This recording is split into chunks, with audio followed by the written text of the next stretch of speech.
Hello and welcome to Homebrew a la carte. Our special today is Beyond the Pins, the second frame. I'm your host, Sean, but you may know me better as Scrobbins or Arbitrary and Delicious. Thank you for joining me on this, the inaugural episode of my new podcast. I'm very happy to have you with me as I set out on this new quest. I'd like to thank MT and Raftronaut for the beautiful artwork and music they were generous enough to create for me, adding their polish to this endeavor. I'm grateful to count them as friends in this community, and I hope you enjoy seeing and listening to their magic.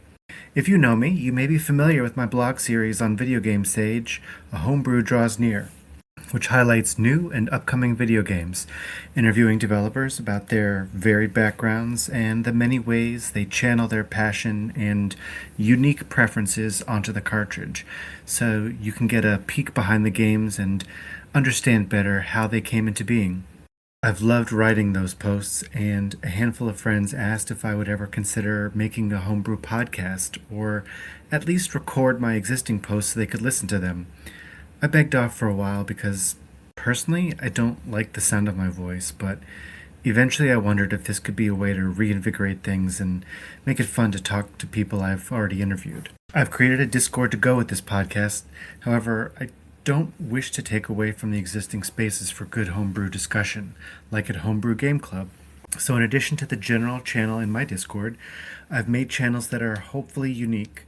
Among them are channels for collecting stories. I'd love to know and offer space to share people's tried and true methods to find that elusive gem from your wish list. I also created a channel for State of Homebrew discussions.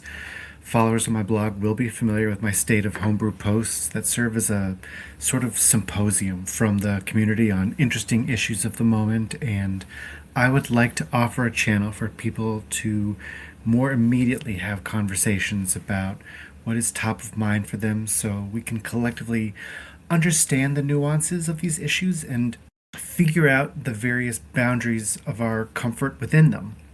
I also made a channel for listener comments where I hope people will share their thoughts on the podcast and the games covered, but I also want to build out our experiences of each games with tips and tricks and even generate Game Genie codes for them.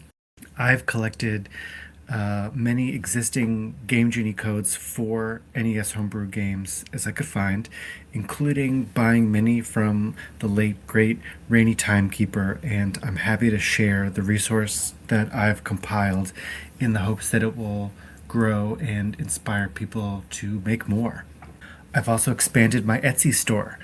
Now it is a place to get branded swag in addition to the annual NES Homebrew calendars, and yes, I do plan on making other calendars as well in the future for anyone that's a fan of Game Boy and Sega. And I selected merch that I thought would be fun, but also different from what you ordinarily see. So instead of the usual mugs, I went with a beer stein, and instead of the usual baseball cap, I chose a visor. Also, because my hair these days doesn't fit very well in a regular hat. Moving on to news, coming up is Midwest Gaming Classic in Milwaukee. That's going to run from April 24th through 26th. MGC is my favorite of the gaming expos because it's honestly where the most homebrewers show up. I've attended the past several years and it's always a blast.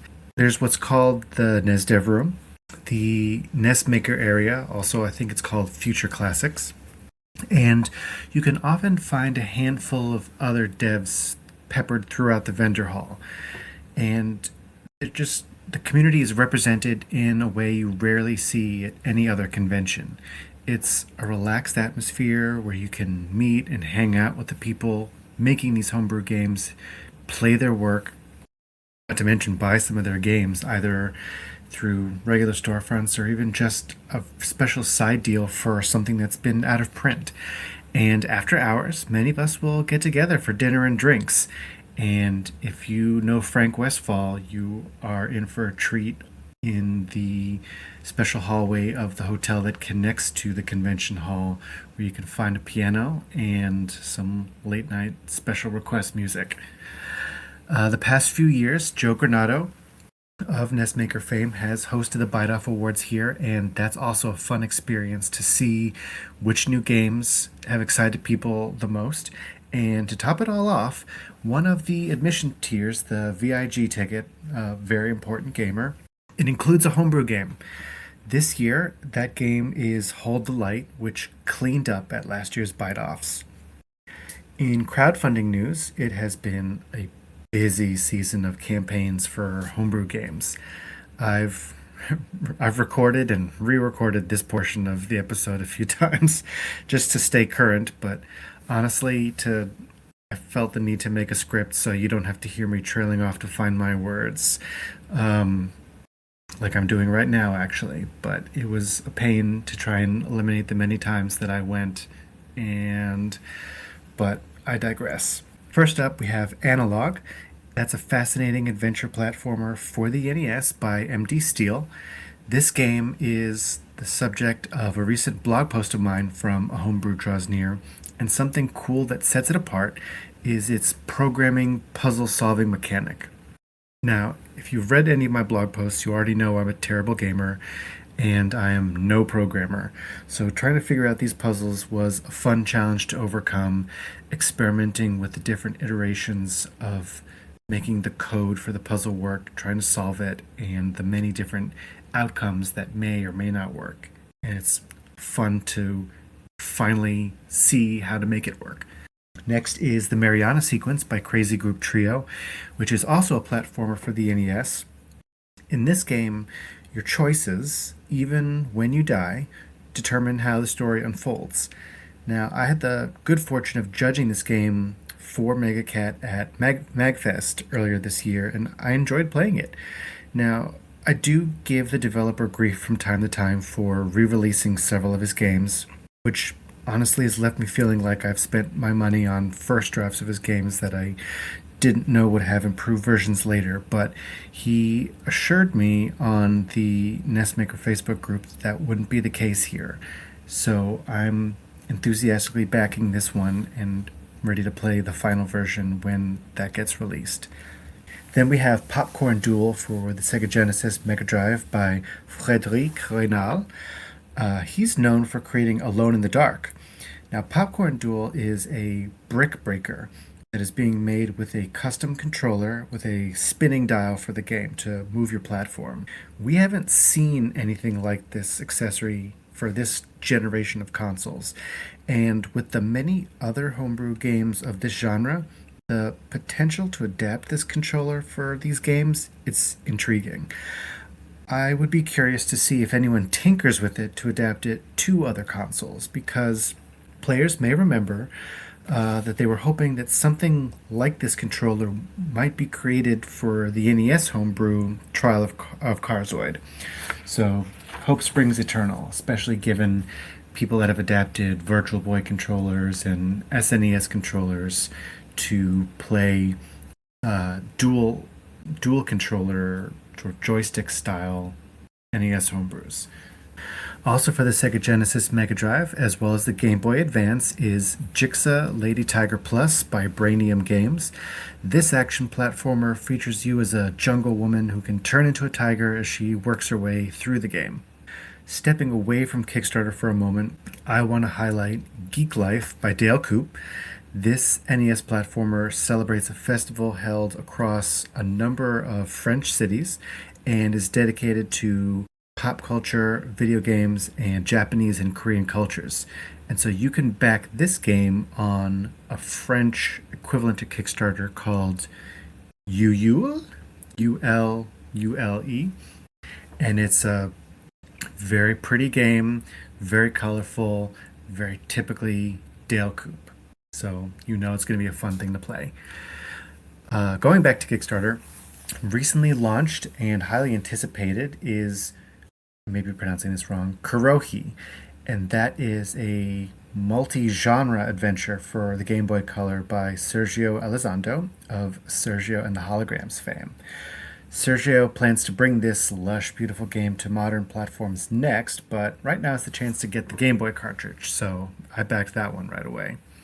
And finally, coming very soon, is the release of Dizzy Sheep Disaster EX for the e-reader by Sarah Lynn, and I am not at all ashamed to say that I bought an e-reader just so that I could buy and play this game.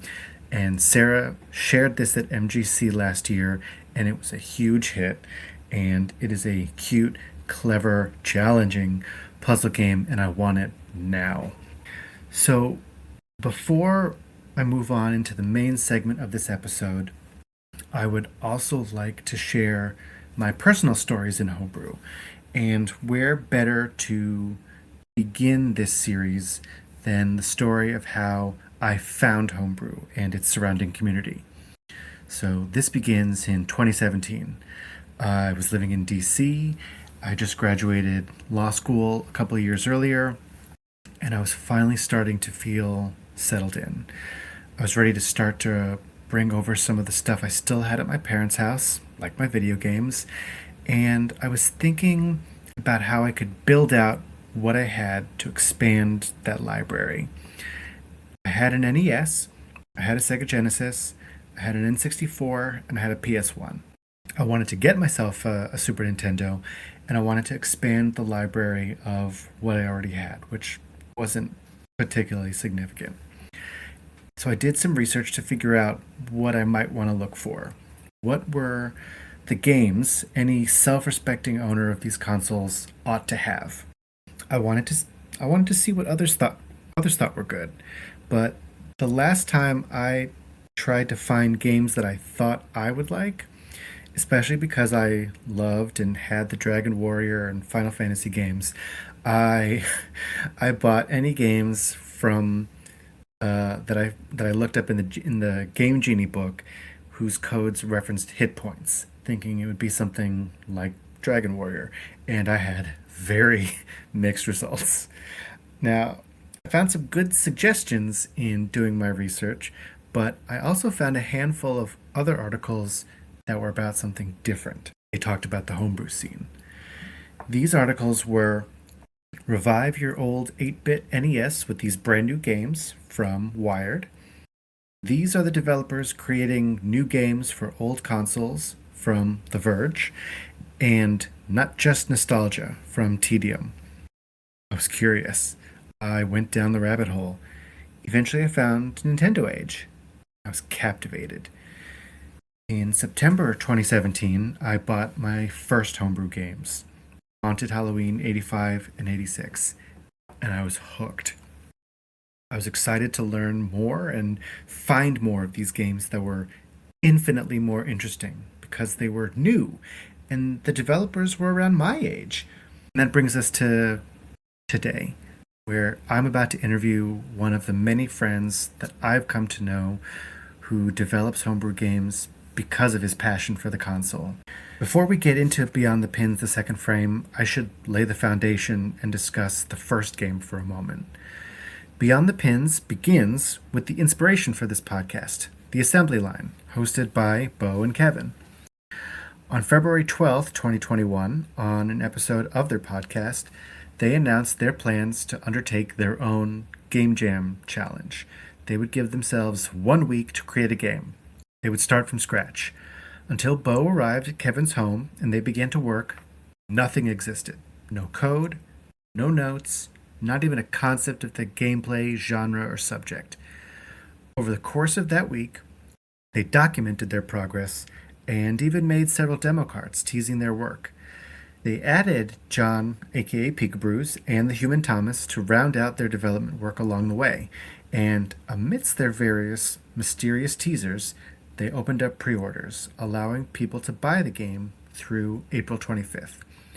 But the catch was, you were buying the game sight unseen. No one knew what they were getting. It was a purchase purely on faith. And if you hesitated, then you were stuck waiting for a copy on the secondary market. The result was Beyond the Pins, a bowling-themed point-and-click adventure. You had tasks to complete and could even take time out to bowl a few frames. Fans loved it, and those who missed out were kicking themselves.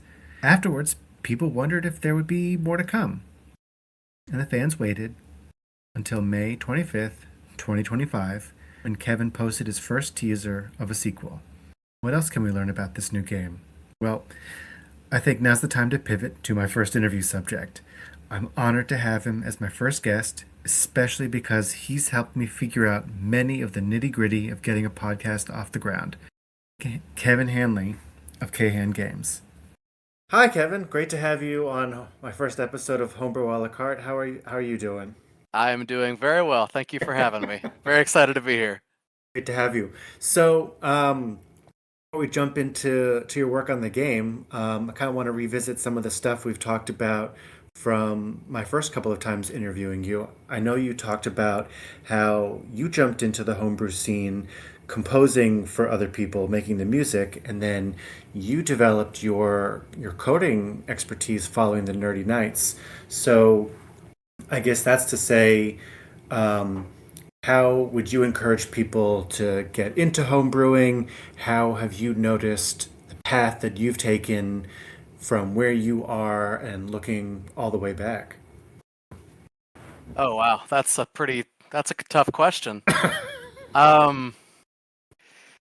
so I would say if people have any interest in getting involved in the homebrew scene, I would tell them to kind of pick what part of it interests them the most, because there are a lot of different sort of areas that you can focus on. There are people that do primarily art, pixel art for the games, or packaging art for Hmm. actual end product. So that's two different skill sets right there. Then you have the music side of things, and if you want to get involved in the music, I would recommend looking up a program called Famatone. Sorry, Famatracker. Famatone's the sound engine.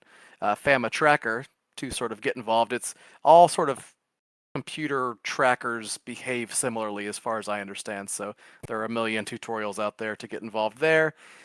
And then if you want to get involved in the programming side of things, there are even a lot of different avenues there. You can look into learning how to program in assembly, and there are different compilers, NES ASM and CA65, all these different, flavors of assembly. And then if you want to steer clear of assembly altogether, um, there's some C compiler libraries out there, which I have never looked at, so I can't speak to educated in that regard. But there are a million different ways to get involved. And even if you don't want to get involved specifically in any of those things, just getting the word out and sharing, what we are doing with the world always helps, because, it's always sort of a David versus the Goliath thing where we're, working hard on our little games here, and no one really ever knows about them other than our little community. So the more the merrier. But things have changed drastically, since I started back in God 2008, Wow. 2009. It's almost been coming up on 20 years, which is terrifying to think about. But um, I feel like there are more people than ever involved in things now, but also things are feel sometimes way more disconnected than ever, just because back in the day we were all centralized on a couple forums, and now that sort of the forum culture of the internet has gone away. There's sort of sects on Discord, and different Discord servers, different websites, um, NestDev and whatever the site is that took over from Nintendo Age. Lots of different ways and lots of different areas. But I don't know. It's crazy now, but it's encouraging that people are still interested all these years later. Yeah. How would you say your own, I don't know, your own aesthetic, your own preferences have changed since you got started? Have you noticed any kind of evolution or change in how you like to go about your process? Uh, I don't think I've changed too much. My process for the way I go about making games, I think, has stayed consistent, and maybe that's because I didn't have a lot of prior knowledge, prior to coming into the homebrew scene and learning how to program for the NES. I will say that, after finding John, who goes by Peekabrews, having him focus on the graphics and to take that burden sort of away from me has, I think, allowed me to get better at programming. Um, Hmm. I'd say that I still, am nowhere near some of the other guys that are programming for the system, but yeah, I'd say programming wise, having to just be able to primarily focus on that, I think has made things a little easier for me. Nice. So, um, the first game for Beyond the Pins that began as a game jam effort that I think you and Bo developed over the course of 7 to 10 days. So, what was the inspiration to develop a sequel, and how would you say the development process for that compares to the really tight deadline you gave yourself for the first one? Well, when we sat down to come up with the ideas for what game we were going to do for the game jam, because when we said we were going to do the game jam, we did not plan anything in advance. We wanted it to be a true Bo comes to Florida, and then face to face we sort of brainstorm and come up with what we're going to do. So we were sort of under the gun from the start. So we're throwing ideas back and forth, and you know, when you, and this I think goes for all game development, like when you come up with an idea for a game, when we figured out, okay, we want to do a bowling adventure game, when we were sort of coming up with the story for the game, it was way too big for, doing a game in a week or 10 days or whatever. It Mm. wasn't feasible.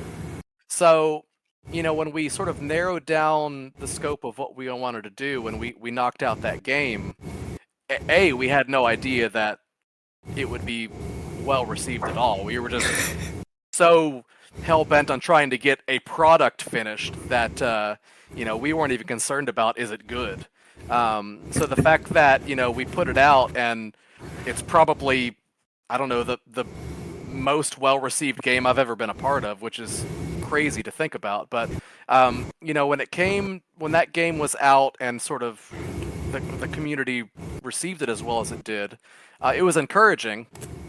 But John, who we brought in to, when we started to do the game, and I'm sorry that I'm sort of branching out in a million directions here. Oh, please do. Um, it became pretty clear that it was going to be difficult, because I was programming primarily the bowling side of things. Bo was programming the adventure game side of things, and just programming those. If we found out pretty quickly that being able to do the art on top of that was just too much to get anything done. So, Mm. luckily, John, who I've worked with, I worked with on any Escape and then Courier, um, he was available to fly into Florida too. So the three of us were just here, in my house, just sort of knocking it out. So after the game came out, John and I both have a pretty big similarity, and we grew up playing point and click adventure games a lot. A lot of the old Sierra games, Space Quest, King's Quest, Leisure Suit Larry, Monkey Island, that kind of thing. So he really, really went crazy just taking some of the original ideas that we had for the first game and coming up with new ideas. And he had this notebook fleshed out with like tons of ideas for Wow. a potential sequel if we ever, got to do one. So fast forward to now, we're working on it. We're probably, I'd say, 90% done now. We've been working on it pretty hardcore for the past, I'd say, 3 or 4 months.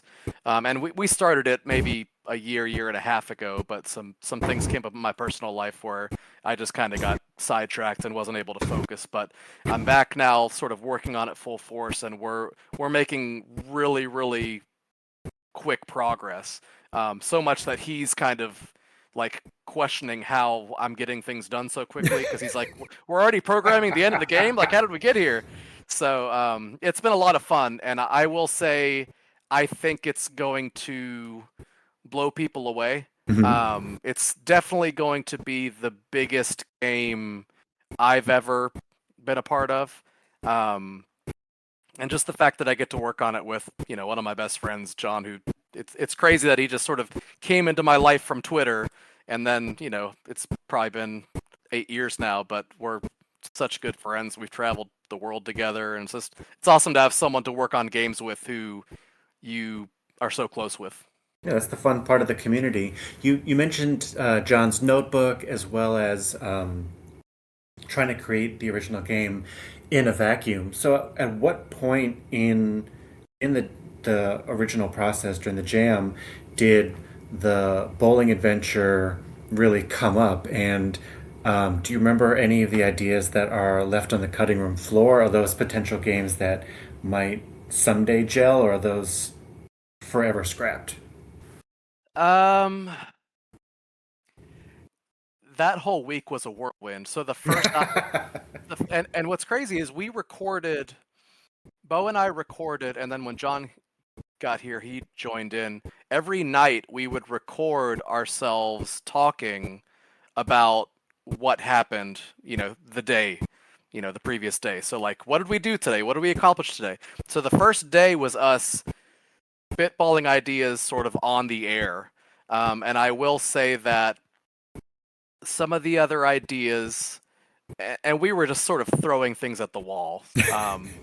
I think I wanted to potentially like program Rocket League for the NES. Ooh. Um, I'd have to go back and listen to the recordings. It sucks that they were never sort of edited and put out into the world because my memory is terrible, so I don't remember exactly the different ideas we had. But that's the one that I remember, and I think the bowling adventure game was sort of said as a joke, just because those two ideas I don't think have ever been put together before. There was Golf Story, where on was it the Switch, Yeah. that turned out to be an incredible game, and that's just two random things. So I don't know. It seemed really crazy. The idea seemed crazy, but I think in the end it turned out to work really really well. And as for if they'll ever see the light of day, I don't think so. I'm every time I put out a game, I say I'm done making games and I'm going to retire. Um, After Beyond the Pins 2, there's one I want to do a dungeon crawler. Um, Oh yeah. but I'm saying right now that I want to be done after that game, Oh but I no. probably won't be. Who knows? Okay, well, I'm glad that you've never really meant it, and there's always one more on the Oh, I horizon. do mean it. I You meant it at mean the it? You mean it time. at the time? Yeah, at the time. And then there's always like, oh, one more big game, one more score. It's so fun. Like when I feel like I'm the happiest when I'm creating something. And, just sitting down for the day and programming a section of the game, you're building something that didn't exist before. And I think there's something really special about that. Hmm.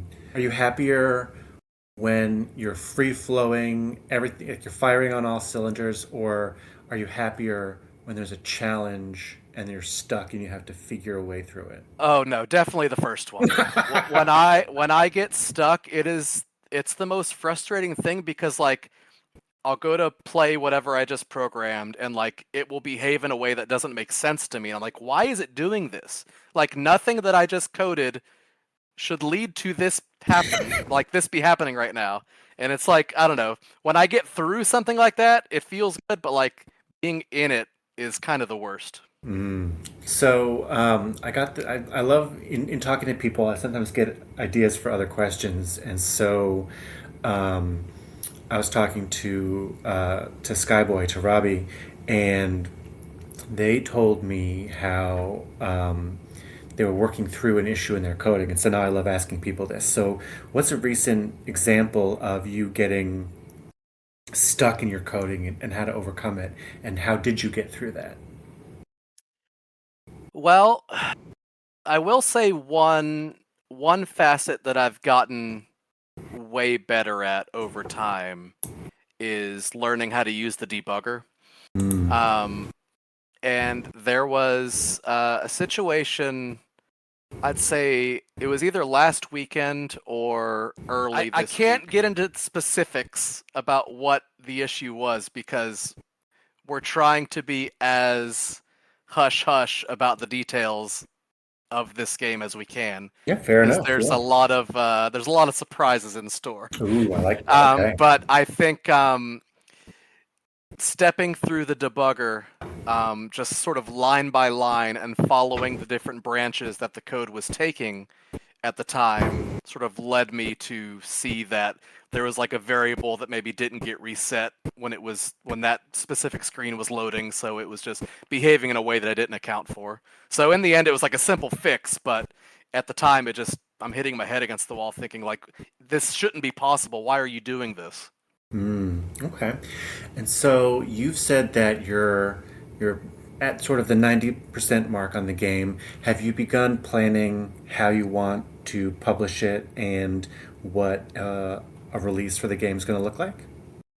I John and I haven't talked in great detail about it, but I hope this isn't foolish to say. I would assume we're going to go the same route that we've gone in the past, where we put it up on Kickstarter.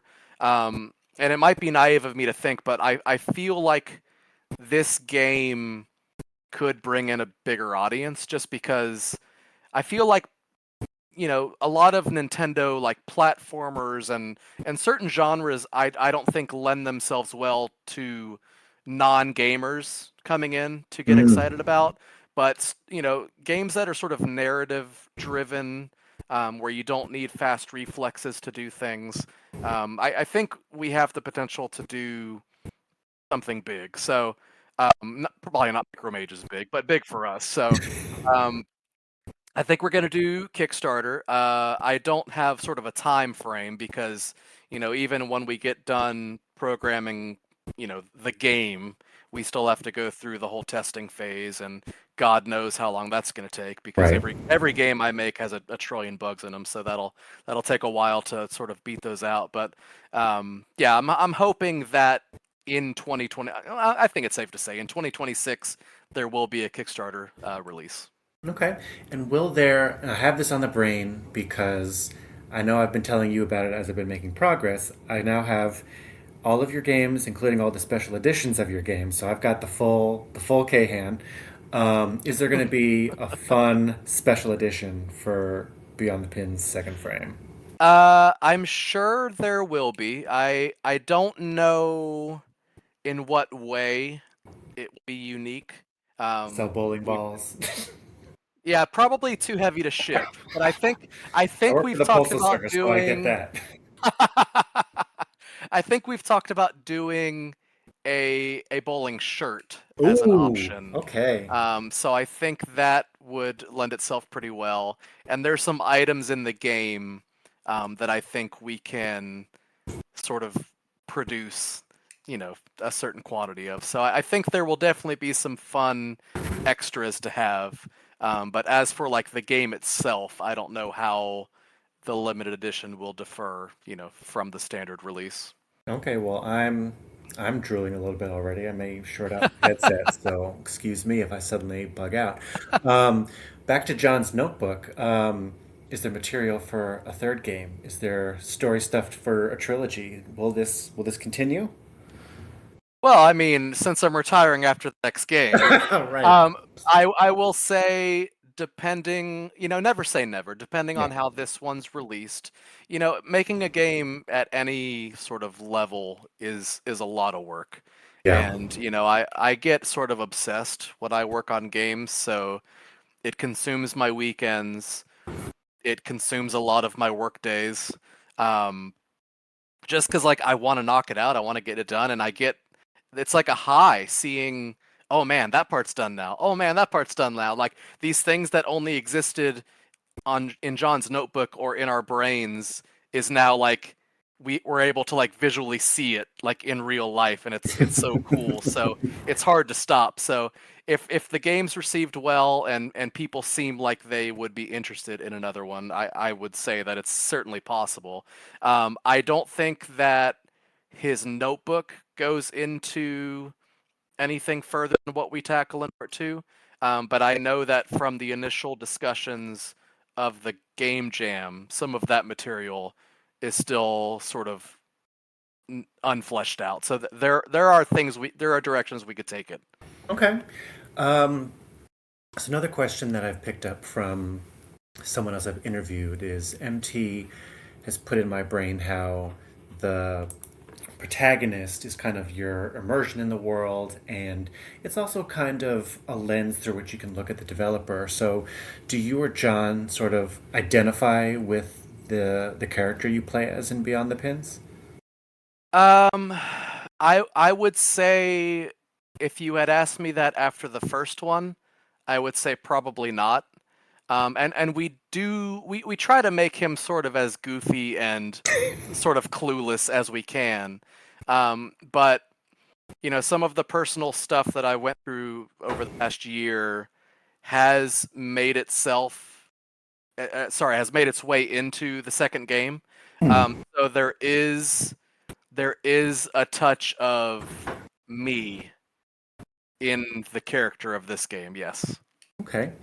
And speaking of a touch of you, um, I know that in your day job, I can't remember exactly your title, but it's actually kind of related to the work that you do here with Homebrew. Um, so, do you feel that your 9 to 5 has an influence on your homebrewing work, or that your homebrewing has actually come back to serve in your day job? I will say that my my getting into NES Homebrew directly got me the job I have today. Wow. And it's not because I learned, not because I know assembly language, but because I was self-taught.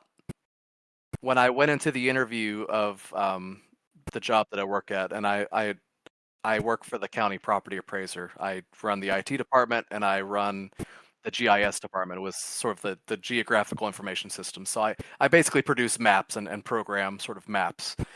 So when I went in, I had no experience for all the qualifications that they were looking for, but they saw that I am self-sufficient in like teaching myself things that I don't know yet. Mm. So they said there's something about this guy. I think, I like that he can just figure things out. So I got hired to do sort of one specific thing, and then when I got on there, I sort of taught myself various things that would benefit the entire office. So my role there grew really, really quickly, and despite having no experience, I'm almost running the place now. So yeah, I've become a much stronger programmer because, working there, it became apparent that like if I learn JavaScript, if I learn Python, you know, it would benefit me because I can build applications that will help my coworkers. So people come to me for sort of off the wall things, but they can talk through it and I can sort of wrap my head around what they need and I'm able to sort of produce, applications that help them in their day-to-day work. So it's been really rewarding personally and just like growth of my knowledge base. I think I've become way stronger of a programmer having worked there. Wow, it's incredible. You basically came into the interview and they just said, this guy's a real straight shooter with upper management written all over him. Exactly. You had to know that was Office coming. Space would be proud. Yeah, so the guy I was replacing did not want me. He's like, this guy has no experience. Like he's not going to work out. But his boss is the one that decided to take a chance on me. So when I got hired and I picked things up really quickly, the guy that I replaced, he went to the third floor of the building that I work in to work for the county at large, not just the property appraiser. So I still work with him pretty often, and he revealed to me, a couple years after the fact that he didn't want me because he didn't think I would be worth a damn. But he personally apologized, and he's like, Kevin, I had no idea. I apologize for underestimating you. You've been incredible. So that was nice. In a couple of years, you're gonna get an email, hat in hand, just I found these video games and I want to learn to do it. So who knows? Who knows? Um, so okay, what is your best bowling score for all the work on these Ooh, games? Are you good at this? I did not expect this question. Yeah, so growing up, I played on a youth league, so that got me started in the world of bowling. And when I moved back to Florida about 14 years ago, um, I got together with some high school friends and we joined an adult league. So I played a little bit as an adult also. So I think my best score is 243 or Oof. something in the 240s. I don't remember the exact number. I'm sure I have a picture somewhere. So I'm decent. I'm not pro level obviously, but I can find my way around a bowling alley. We'll say that. Wait, 240 something is not pro level? Well, what is the I threshold for pro Well, level? I guess if one's average was up there, I would say they'd probably be, able to be competitive at a pro level. But I break 200 every once in a blue moon, so Oh, I don't think I would jeez. be able to consistently bowl that well. Well, we are not playing together. I have never cracked triple digits, and that's with the bumpers. Oh wow, that's pretty bad. I will say that I visited Canada uh last month, and I didn't know this at the time, but in Canada, their preferred way of bowling is like a 5 pin. It's called 5 pin bowling. They use a small ball, like a shot put ball, with no holes for fingers, and you get 3 throws per frame. It was Oh yeah, super like duck pin. bizarre. They do that Yeah, in Boston. I had never heard of this, and it sort of blew my mind. Had a lot of fun trying to. I did not score a 243 there. I'll tell you that much. Well, it's a new game or a newish game, so you Yeah. need to give yourself grace. But Oh, thank you. okay. um, so you have this sequel, and I mean, with the caveat of you're retiring after this game, wink and a nod. Um, are there any other games in your catalog that you would love to revisit for the sequel treatment? I think the other big one. Well, I guess there are a couple. Ever since I started working with John, the quality of our games they've gotten a little bit better and maybe more focused. So I think everything that we've done, any Escape, we've talked about doing a sequel for in the past, Ooh. and I think it's totally a possibility. And then Courier, I know, that game was John's baby, and he has a ton of ideas for sequels for that game. So I'd say either of those two games are pretty strong contenders for the sequel treatment. Okay, good to know. And then, do you have any updates to share on some of the other projects that you've posted about, like Onyx the Fortuitous, Unicorn? Yeah, it's funny. I've done so much that I almost forget that those things are things. But yeah, I was hired to program Onyx the Fortuitous, and John and I knocked that game out. It's been done for probably, I don't know, a year. I feel like it's been a long time. I sent the person who hired us the final product. He played through it and said that he was writing down some thoughts, and he would get them to me, and that never happened. So I've sort of reached out a couple times since then to like, hey, I'd love to sort of look at your ideas, but like the longer you wait, the less likely I'm gonna jump back into that code. So like I'm considering this done. Uh, so I don't know. I have no updates on A, if it's going to come out, or B, when it's going to come out. I feel like we did a really good job with the game. He's just So I too hope blown that away. people He can't get it. recover. Yeah, but he's still picking up pieces of his brain from off the floor from when we blew his mind. Yeah, so I don't know. I hope that people get to play it. But Unicorn is pretty exciting. So I'd say right as I was getting back into coding for Beyond the Pins 2, I was starting to play around with Unicorn again, Hmm. and using Antoine, the guy who broke Studio, his Rainbow Mapper. He sort of redesigned the board with some more sort of capabilities. So I was converting my base for Unicorn to adjust to all the changes that he made on the Rainbow Mapper, and I started sort of pushing the game further ahead to try to get closer to release. So I was making really good progress on that when John got me all the assets for Beyond the Pins too. So I just sort of shifted focus. So I'm anxious to get back to Unicorn because I feel like it's very close to being done and being able to release it. I don't think it will be nearly as impressive now because, when I started working on it, God, it's probably been 14 years now. Back then there were no sort of online games for the NES, so like just the whole concept was exciting and new. But now that Super Tilt Bro came out, and real-time fighting games exist online on the NES, I don't think that our little game will be on many people's radar, but it would still feel like a personal accomplishment to see that game finished just because it's been so long in the making. Yeah, absolutely. And I mean, I think you have enough of a following that there are people that just are aware of it and are excited to see something that you've worked on for a while that it's I mean, there's going to be some people that are always going to troll you, be like, "Hey, where is this thing?" But at the same time, it's something you've cared a lot about, and here's Antoine with this great way to package it up and make it happen. So I think it's just one of those things where I know what you're saying about like Super Tilt Bro and here's all these other things that are going on, but I think it's more just it'll be in great company.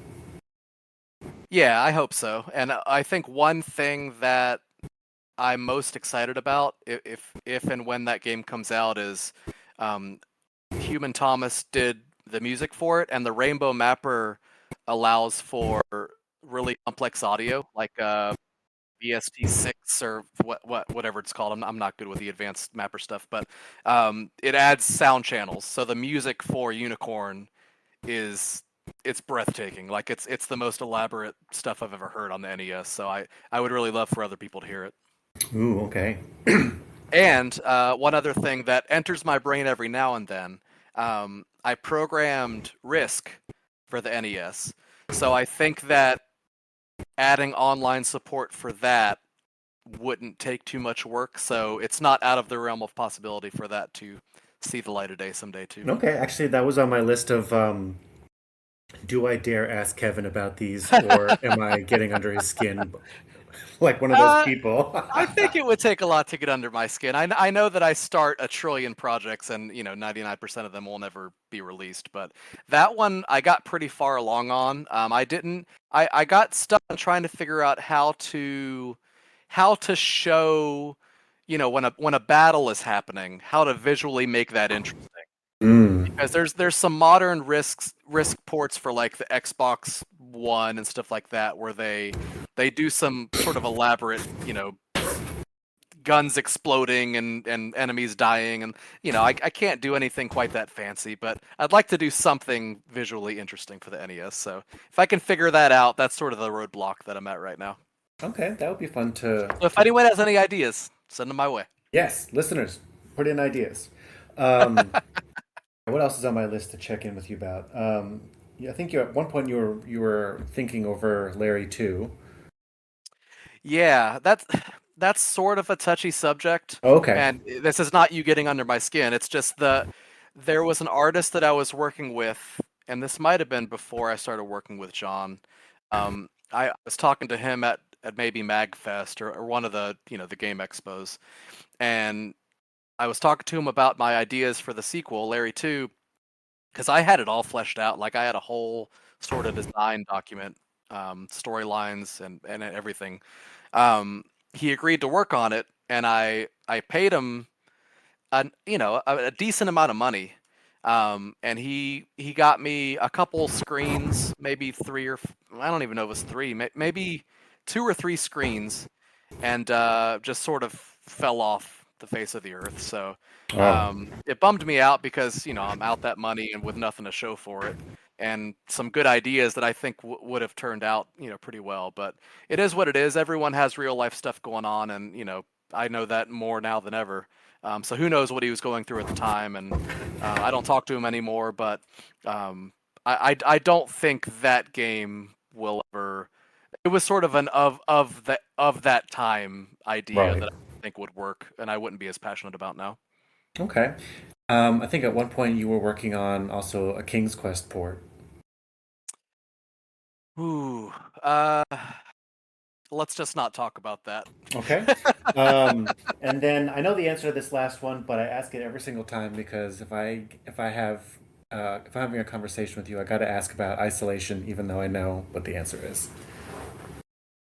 Yeah, I think Isolation was going to be my magnum opus, so to say. I think it had the best at the time, definitely the best ideas that I had come up with.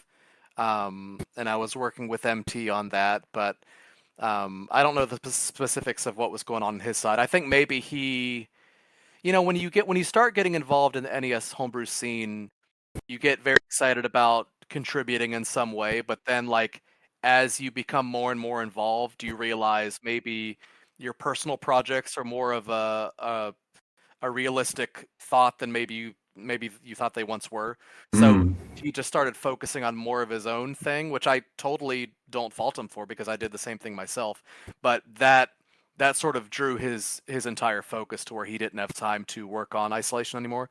So working with him, sort of that idea was scrapped, which is a shame because the work he was doing was I think the best looking stuff I've ever seen on the system. Um, but John has said that if I ever want to go back to finish Isolation, I think he'd want to rework um, the stuff that MT did because John wants it to be his own work and he right. wants it visually to be consistent throughout the whole game. Um, Okay. so I wouldn't say that it's very high on my priority list.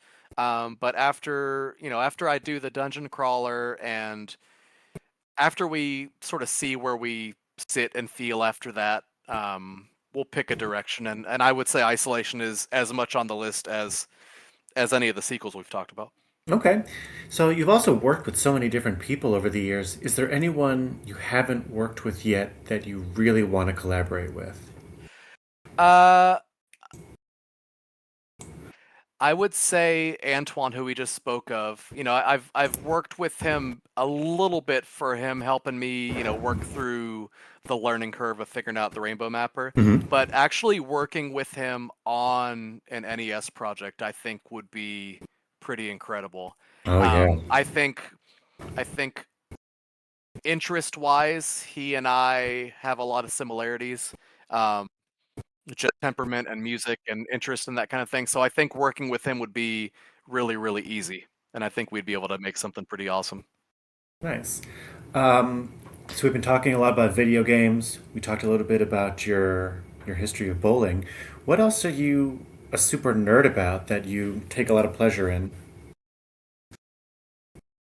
Oh man, my, I have so many just random interests, and I kind of go all in on them.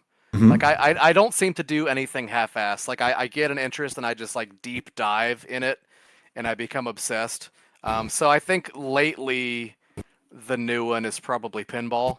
Um, when my mom passed last year, I was sort of needing something to just focus on, just because life's hard, man. And when tragedy strikes, you need to do whatever you can to get through the day. So I learned that virtual pinball is a thing. So I just started watching video after video of people, building these elaborate virtual pinball tables, and I was like, oh my god, this is a thing. Like I can do this. Yeah. And I don't know why I thought that because God, I haven't built anything. I built one thing. I built this chair when I went to art school. Um, one of our projects was building a chair out of like 2x4s, and I built this chair, and it turned out to be like not to scale at all. Like no human could use this chair. You need like stilts to get to it. So like my building skills were nowhere near where they needed to be, and I don't know why I thought I could build this virtual pinball table, but I think part of making something awesome is you need a little bit of naivety to dive into it and just to think that you can do it. You need that belief in yourself. So it wound up working out. Like I built this really awesome virtual pinball table, and I've just sort of been crazy with that, playing a lot. But ever since I started focusing on Beyond the Pins 2 again.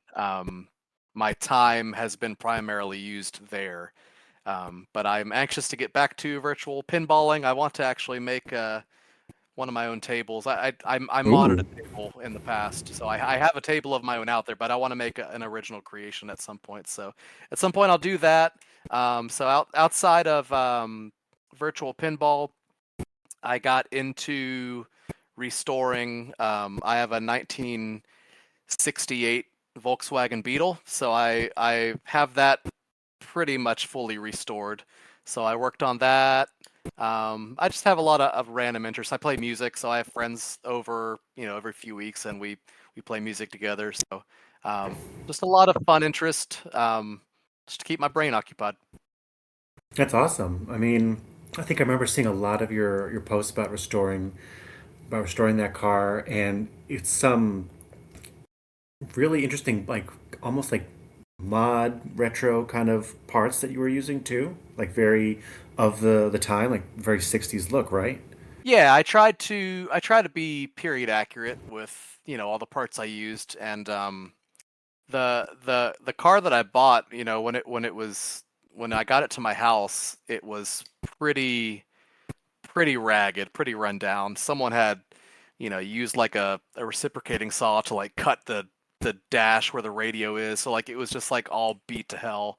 And they had some like modern radio in it. So I went out and found, a radio from the 60s. I wanted everything to sort of look period correct. So yeah, I tried hard to find parts that were either of the era or, modern parts that were designed to look like they were from the era. So I think it did pretty well.